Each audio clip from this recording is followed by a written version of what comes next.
You should record that. I'm sorry, what? You should record. I like small forks. Why do you like small forks? I just, it's an inside joke in our family because like one time I said to Autumn, because she was like doing something, and I go, well, I like small forks, like, because I like smaller silverware. Yeah. And so it just became this joke. So my son will say something like totally random, and I'll go, I like small forks. And Autumn just like,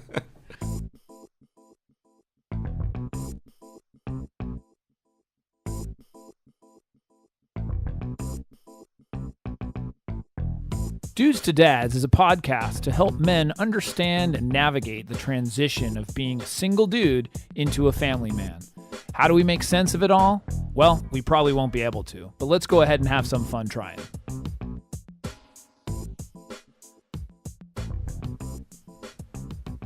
So we're back here with another podcast.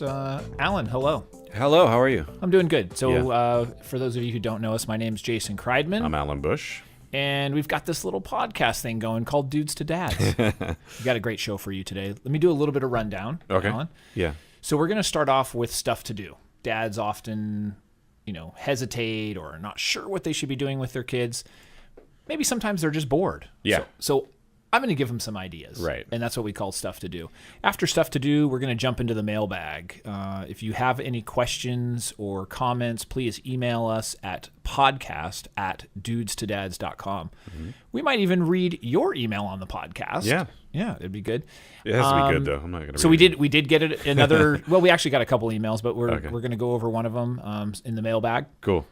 After the mailbag, we're going to talk Supercharge. Mm-hmm. Supercharge is when we introduce, cool stuff that we find or that we've used that will help dads. Some products, even services, I guess could be potentially. Yeah. I mean, I guess because you have a whole reservoir of people to talk to about this.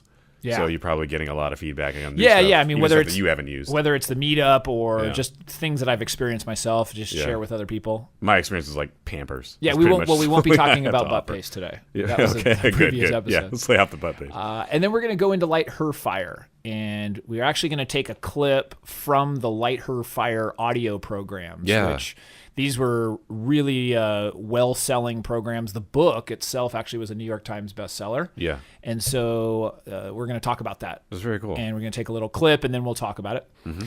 And then I'm going to give some people some homework. Okay. And it's easy homework, though. It's homework that you're going to want to do. Yeah, I know. Anytime somebody says the word homework, it's like the last thing. Brings back memories. I know. And then we'll finish it off with a quote. All right. I think we have a nice little quote for and this one's a good one. Like we said, sometimes we do serious, sometimes we do funny, but this one's a serious one. Okay. So somber. Okay, we're going to start off with stuff to do.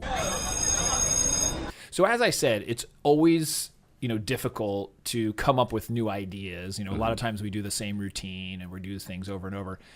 So my job is to, give some people some ideas. And one of the things I know that my kids love, both my son and my daughter, is to cook or bake with you. So how old are your kids? 4 and 6. Okay. And you're giving them access to cook and bake with you? Not by themselves. Oh. Yeah. But no, so as an they can become a sous chef. They can become the assistant. Kids, especially whether it's a toddler or a baby, obviously is really difficult. But once they become functioning, hand-eye coordination is okay. Hand-eye coordination, anything that has to do with flour, though, just be really, really careful. Yeah. But my wife who doesn't necessarily bake all the time, but when she includes like our daughter or even my son, they seem to love it. They really love it. Or if you are preparing dinner, say, hey, can you help me with this? And maybe they're not using a food processor or chopping something. But like dice this up, please. Like we do taco night every Friday, or burritos and Mexican food. Yeah. And my son and daughter both love to help make the guacamole. Yes. So that was something I make. I've always made guacamole. Yeah. And so they, for a lot of people that listen on the other side, they may not even eat guacamole. I once was talking to someone on the East Coast. They didn't even know what guacamole was. You know what's funny? On a total related tangential note, I didn't really know about avocados until I moved to California. And I didn't like them at first. Well, you're East Coast. Yeah. And a friend of mine was like, you need to eat avocados if you live in California. So I totally get that. We go through a lot of avocados in our family. So, so that's something, that is really, really fun. You get to share in that experience. Now, I will say you have to give yourself extra time Yeah.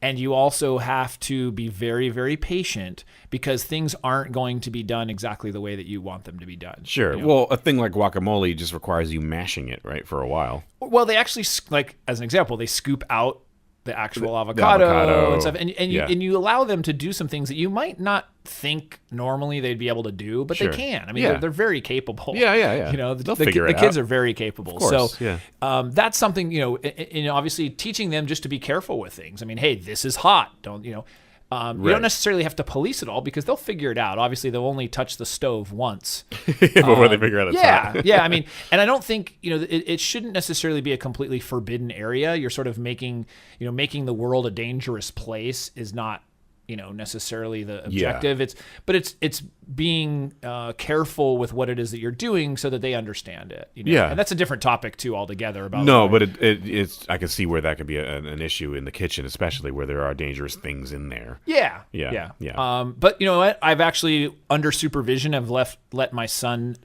cut something, or cut some vegetables or something like that. But very, very slow and very, very specific. Yeah. They want to be a part of it and they want to help. And the fact is, it's great to sort of share that experience with them. Yeah. So teaches that was them responsibility. Yeah. So that was something I think that is really, really easy to do. Is there certain dishes that you think are better than others?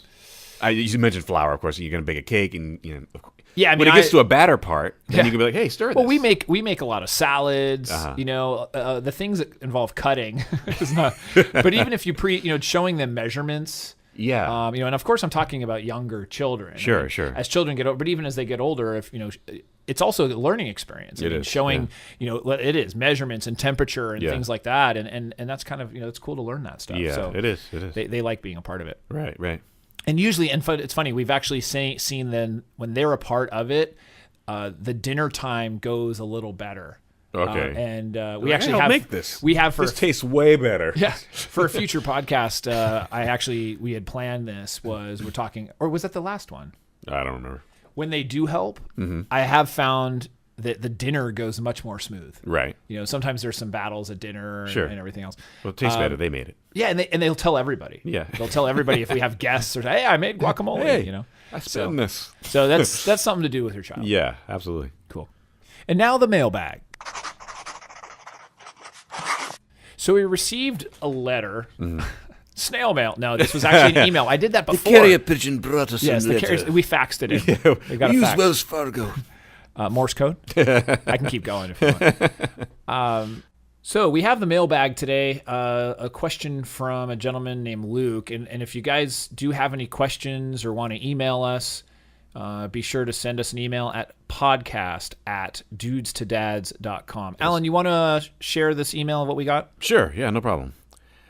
Luke writes, I heard your podcast about playing the game at dinner.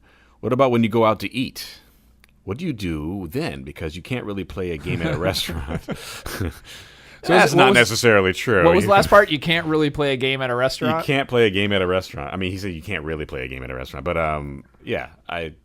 that is a good question. That is a good question because you don't want to be totally silly out in public.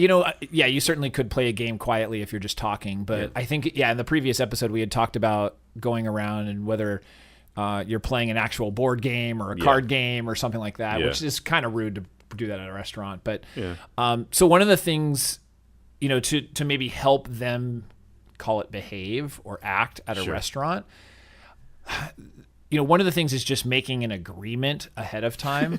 So sign this, please. Yeah, in blood.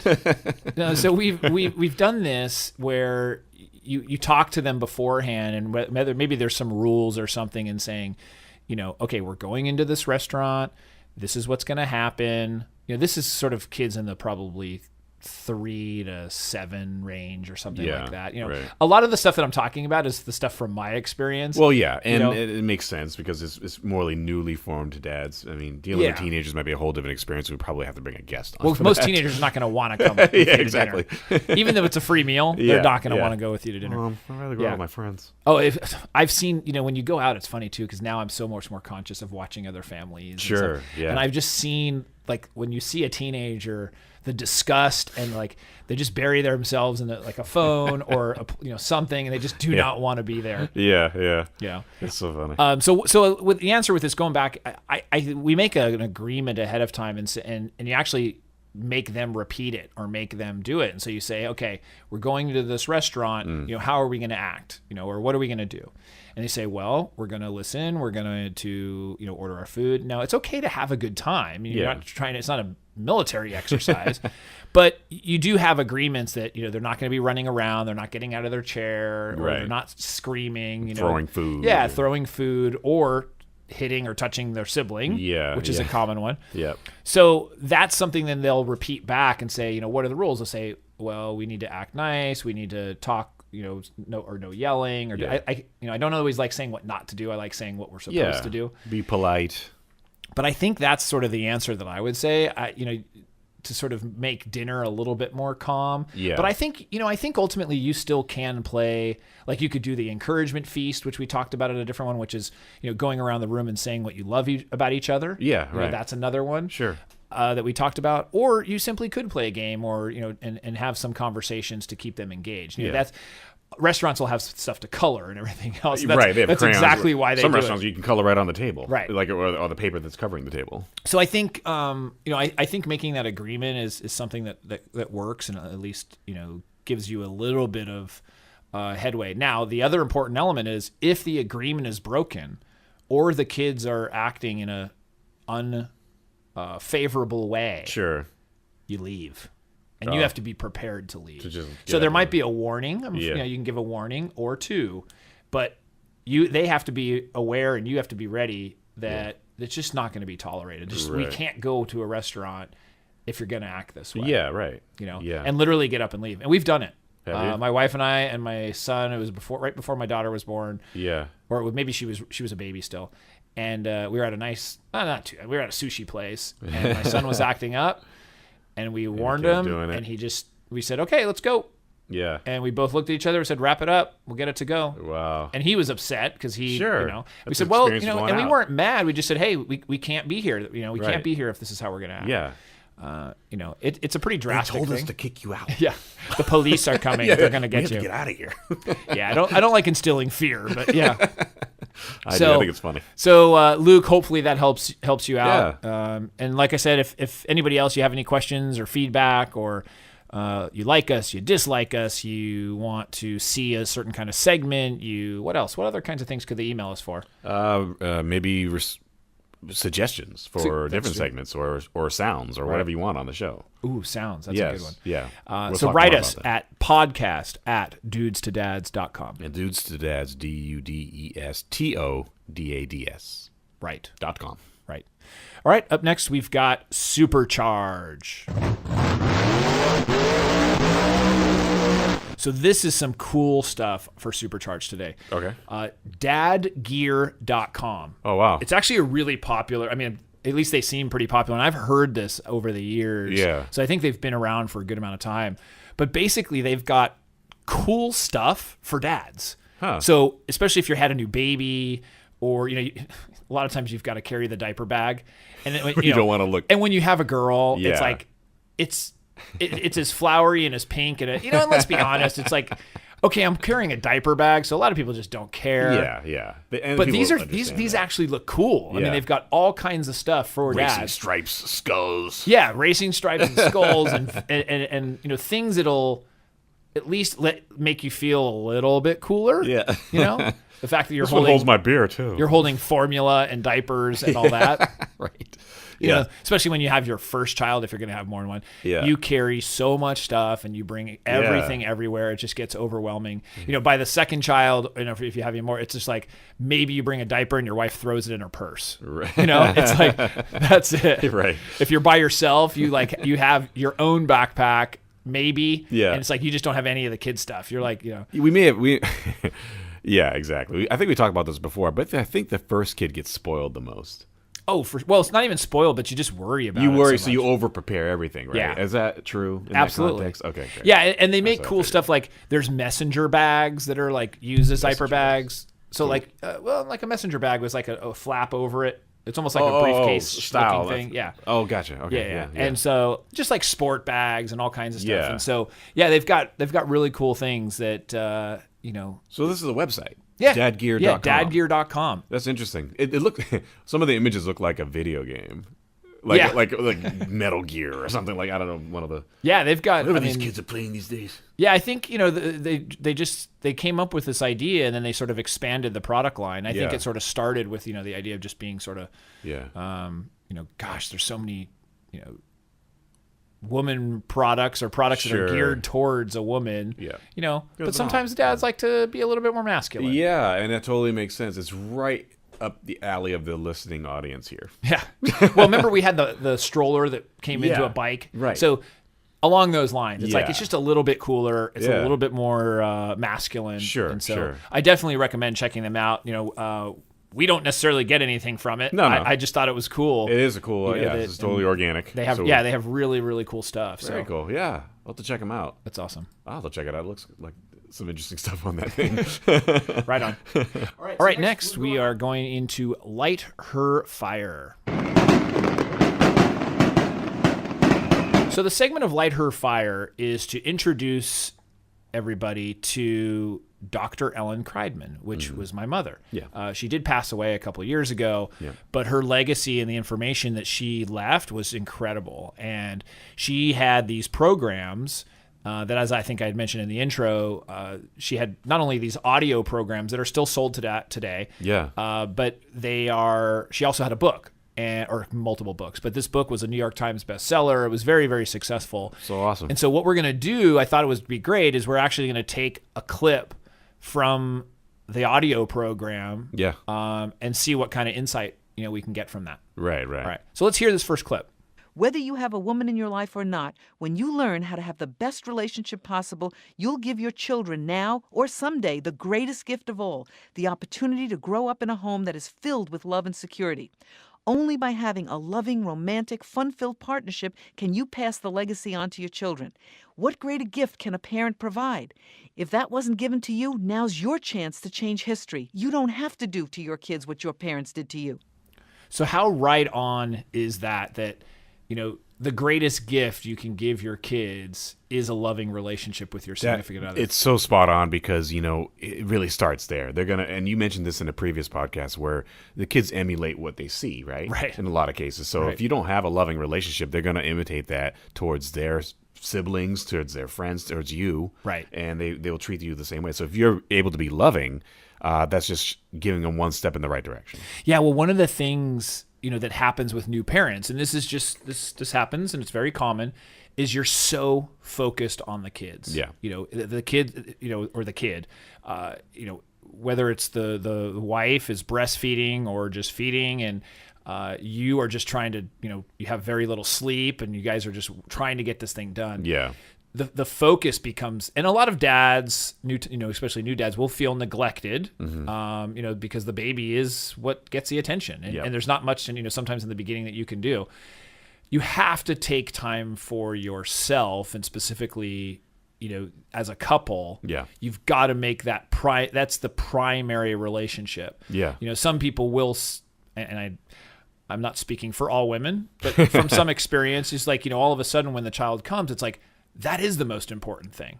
Yeah, absolutely. And it's just, that's what happens. And so it's really, really important that you take a step back and say, okay, even sometimes you might be too tired. You say, you know what, we've got to focus on each other. Yeah. We've got to get this, we've got to go out. Yeah. So, and I think I'd mentioned this in a previous podcast, is Ellen had, I can call her Ellen rather than my mom. I guess it just sounds weird.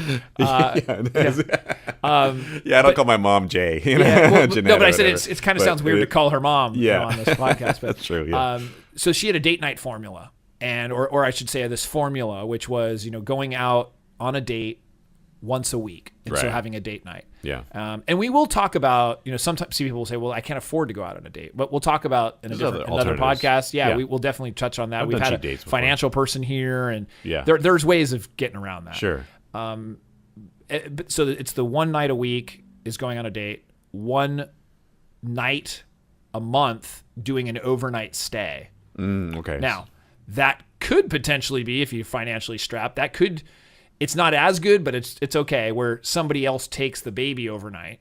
and you actually stay home at your house. Like if you, staycation. If you can't afford it, that's better than nothing. Right. Yeah. Because it can get expensive. I mean, to go in for a hotel or do something. So that is, and then a 1 week vacation. Once a year? Once a year. Okay. And so the same thing. I mean, ideally it could be a road trip. Yeah. It could be something where you're not necessarily spending a lot of money. Right. But you've got to go back and focus on each other. Yeah. And I got to tell you, I mean, even from personal experience, I remember not following through with this at times. Yeah. And I remember feeling that disconnection, and it didn't feel good. It doesn't feel good. Versus then there was a time where we were like, okay, you know what? We got to go on a date night, or we got to do this, or we got to. And it definitely reconnects you, and we're like, oh yeah, that's right. That's why we got together. Yeah, I totally forget because we were, we're playing dad and mom and all this rather than husband and wife. And so this is interesting because my buddy just had a kid. Well, his wife had a kid, and he was there for it.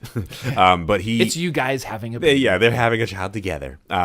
And I asked him recently. I was like, he's more or less a new dad, and a couple of weeks. You've never seen him since. Well, he's in Canada, so it's really hard to see him.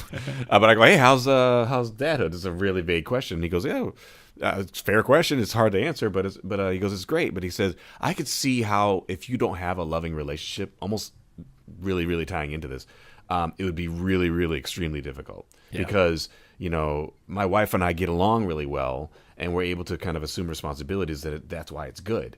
But if it puts a lot of added pressure, like you were mentioning earlier, and he said that without that connection with his wife, he could see why it could turn into a big nightmare for people to have kids that don't have a loving relationship. Absolutely. Yeah, and then it'll just spill on. Some people have babies because they think it'll bring them closer together. Yeah, that's a smart one. Yeah, right. So that's just, it's not going to work. Yeah, So definitely. So use the date night formula. And on future podcasts, we'll be using, some more clips and some more things. Sure. And so that's great. I'm glad you could tap into that resource. That's so awesome. Yeah, I mean, it is hours and hours of awesome information. We'll never run out. Yeah. So we definitely want to utilize that and make use of that. So absolutely cool. All right, next up, we've got a little bit of homework. Okay. So tying back into the Light Her Fire that we just talked about, the Light Her Fire about giving your kids a loving relationship, the homework's pretty simple. Mm-hmm. Go on a date with your wife or your spouse or significant other, whatever, girlfriend. I mean, go on a date. Yeah.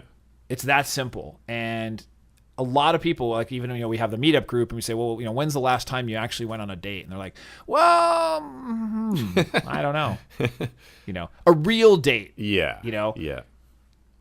Get dressed up, take a shower, bathe, put on deodorant, bathe, look nice, yep, be nice, and if you can't, go out to dinner, maybe a movie. If you can't afford those things or that's not within the budget, that's okay. Yeah, go and sit at the park. Sure, just talk. Yeah, but get out of the house if you can. Yeah. And so a lot of people, like I said, will talk about financial constraints or, well, get a friend, get a family member, get somebody to watch the child. Yeah. And you can get away for 2 to 3 hours and it's well worth it. Absolutely. Yeah. And like you said, you don't have to, get totally dolled up and go somewhere fancy. Right. You can do a walk in the park or. You mean the woman get dolled up? Right. Well, she has to. Yeah. I'm saying the guy's not getting dolled up. Yeah. Guy can't even. It's Ken doll. Got it. This is a Southern California podcast. Yeah. Well, it's funny, kind of a little bit related to that. When I go out, I don't dress up a lot anymore because we're in San Diego, so people don't really dress up when they go out. We're perfectly fine. Well, you're in Ocean Beach, casual. Right? Yeah, and I'm in Ocean Beach, was even less so. And but there are times if I go out and look sharp, it's really noticeable. It's like, whoa, you look nice, right. And so you get all that attention from the girlfriends and things of that nature. So it does sometimes help. I like the idea of actually doing something you wouldn't normally do. Right. So if you can afford it, or you can at least kind of step outside of your normal paradigm, maybe dress up a little bit, get a little fancy. Yeah, it's nice. Yeah. It's nice to do that every once in a while. Yeah. So cool. So we're going to end this with a quote. And this quote goes along with what we've been talking about. And it was from Brela. I hope I'm saying this right. Okay. De La House. It's from loveofromance.com. I found it. Okay. And I like this. I like what it has to say, and it goes along with what we've been talking about. So it says, quote, "When children are raised seeing their parents love each other in a respectful, trustful, and positive manner, they have a much better chance of having the same relationship with their future spouse." Yeah. Very relevant. Same idea, same thing. Is like you said, monkey see, monkey do. Right. If you want your children to be good and treat people well, then you got to do the same thing. Exactly. And so having a loving relationship with your spouse is important. Sure. It's important in having being a loving person. I think really helps. Of course. Even when my parents weren't together when I was raised, but both my mom and my dad are respectful to each other. Yeah. They don't hang out, but they're respectful to each other for one, and for two, they're both loving people individually. Yeah, and even if you're in a divorced and shared custody or something like that, I know some people and very respectful. It's really awesome to see that, where it's just a respectful thing. You're not in love with them anymore. Yeah. You sort of have to just bury the hatchet. But you're really the reason you're doing it is for those children. Absolutely. To see, wow, although maybe they're not together, I see how nice they are and how cordial they can be. Exactly.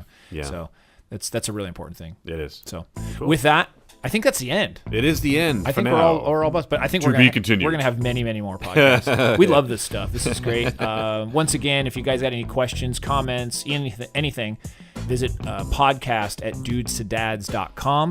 The website www.dudestodads.com. And Alan, any other questions? No, I think we're good for now. Awesome. Well, we'll see you next time, and see ya. See ya.